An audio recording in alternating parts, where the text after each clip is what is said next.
Hello and welcome to Mr. Morton's Science Videos. As always, I'm Mr. Morton and this week we are looking at A-Level Chemistry past paper questions. As always, the paper that we are looking at is linked to in the description below, so if you want to have a go yourself first, you can. This paper is AQA Chemistry, Chem1 Foundation Chemistry, and this is the paper that was sat 4 days ago, May 2014. This is question 1 that we're going to look at in this video, and it's all about atomic structure. Okay, so 1 part A. First of all, it gives you a table about fundamental particles and their masses. So we've got proton with a mass of 1.6725 times 10 to the minus 24, a neutron with a mass of 1.6748 times 10 to the minus 24, and a very small mass for the electron of 0.0009 times 10 to the minus 24. Okay, so the first question on the paper, table 1 shows some data about fundamental particles in an atom. An atom of hydrocarbon can be represented as 1H. Use the data from table 1 to calculate the mass of this hydrogen atom. So what they're expecting you to do is take the mass of a proton, which in the table is 1.6725 times 10 to the minus 24, and add that to the mass of an electron, which is 0.0009 times 10 to the minus 24, add those up and then work out the mass. So we're going to add that up, we're going to get 43761 times 10 to the minus 24, and that's your answer for the first question. 1A part 2.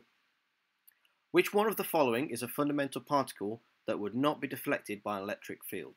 An electric field will deflect positive and negative particles, so the only one which will not be deflected there is the neutron, because the neutron is neutrally charged. So you need to write B in the box.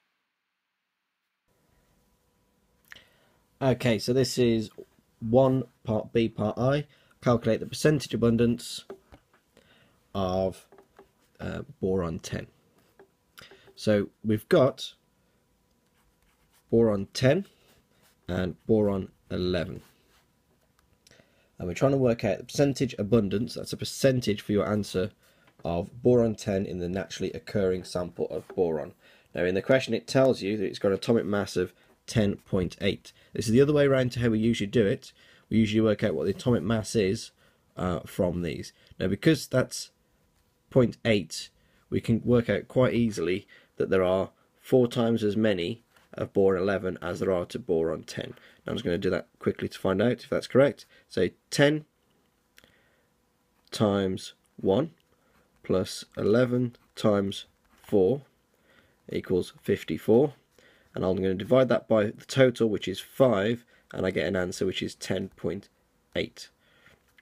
So that means out of every 5 atoms there are 4 boron 11s and 1 boron 10. And the question asks for the percentage abundance of boron 10, okay, which is 1 in 5 or 20%. 1 part B part 2. State in terms of fundamental particles why the isotopes boron 10 and boron 11 have similar chemical reactions. Okay, the reason why isotopes have got the same reactions is because they've got the same number of electrons. 1 part C. Complete table 2 by suggesting a value for the third ionization energy of boron.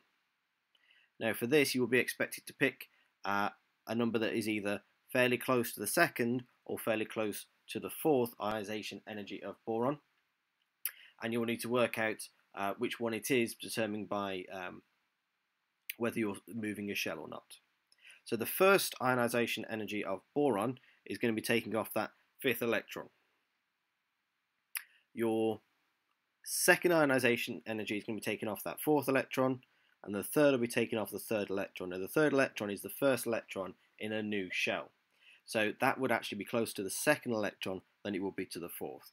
So I would expect an answer of somewhere between 3 and 4,000. Let's look that up to see how close we are.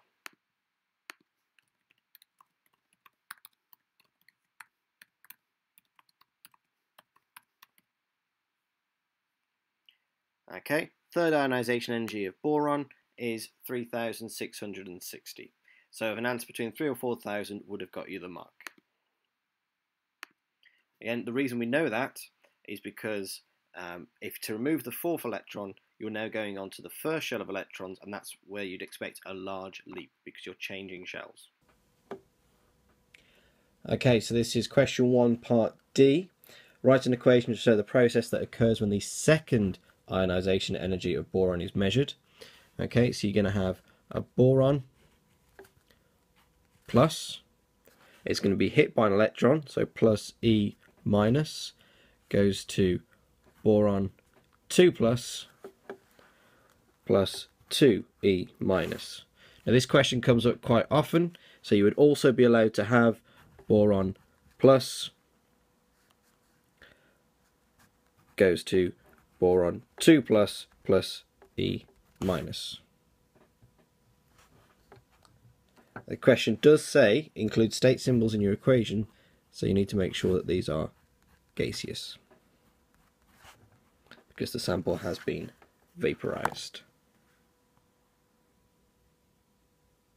Question 1, part E. Explain why the second ionization energy of boron is higher than the first ionization energy of boron. The second ionization energy of boron is higher because there is the same number of protons in the nucleus, meaning the same attraction, but there is less repulsion from the other electrons. Okay, that gets us to the end of question 1. In the next video, we'll be looking at question 2. Thank you for watching. I hope you learned something.